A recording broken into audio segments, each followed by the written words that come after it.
انسان کو دل چاہتا ہے کہ فوری طور پر ان پر رد عمل کا اظہار کیا جائے۔ ابھی کچھ ہی دیر پہلے کراچی میں ایک ایسا واقعہ پیش آیا کہ مجھ سے رہا نہ گیا کہ اس پر ضرور اپنے رد عمل کا اظہار کیا جائے۔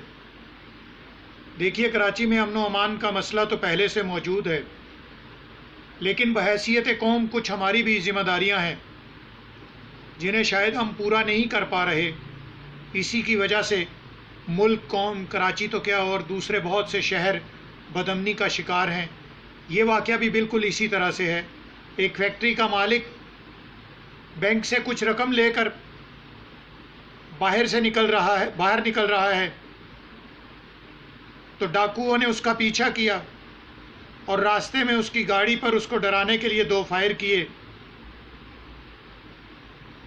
اس سے رقم چھینی، بلکہ اس مالک نے رقم خود ہی ڈاکوؤں کے حوالے کر دی۔ جب مالک نے رقم ڈاکوؤں کے حوالے کی تو اچانک اس فیکٹری کے مالک کو موقع مل گیا، اس نے ڈاکوؤں کو جھپٹ کر پکڑ لیا۔ جب اس نے جھپٹ کر پکڑا تو چند لمحوں کے اندر ہی اس کے ارد گرد لوگ اکٹھے ہو گئے اور انہوں نے بھی ان ڈاکوؤں کو پکڑ لیا۔ لوگوں نے ان ڈاکوؤں کو پکڑ کر اشتعال میں آئے، بہت مارا پیٹا اور انہی کے پستول ان سے چھین کر ان کو گولیاں مار کر ہلاک کر دیا۔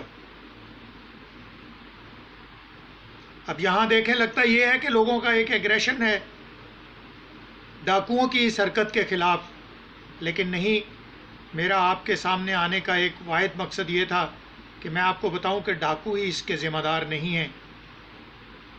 ہوا یوں کہ اس فیکٹری کے مالک کی جو رقم تھی، جب وہ ڈاکوؤں کو انہوں نے گولیاں مار دیں تو ڈاکوؤں کو مارنے والی پبلک نے اس فیکٹری کے مالک کی وہ رقم لوٹی اور تمام دیکھنے والے اس رقم پر اپنا ہاتھ صاف کر کے لوٹ کے فرار ہو گئے۔ اب آپ اس ملک کے شہریوں کو دیکھیں، آپ نے اس مالک کو ڈاکوؤں سے بچایا، رقم کو ڈاکوؤں سے بچایا، پھر بطور شہری آپ نے خود وہ رقم لوٹی اور لوٹ کر فرار ہو گئے۔ بس میں اس سے زیادہ کچھ نہیں کہنا چاہوں گا کہ آپ ڈاکوؤں کے طرز عمل کو بھی دیکھیے اور اپنے طرز عمل کو بھی دیکھیے۔ کیا ہم اس قابل ہیں کہ اللہ ہم پر رحم فرمائے؟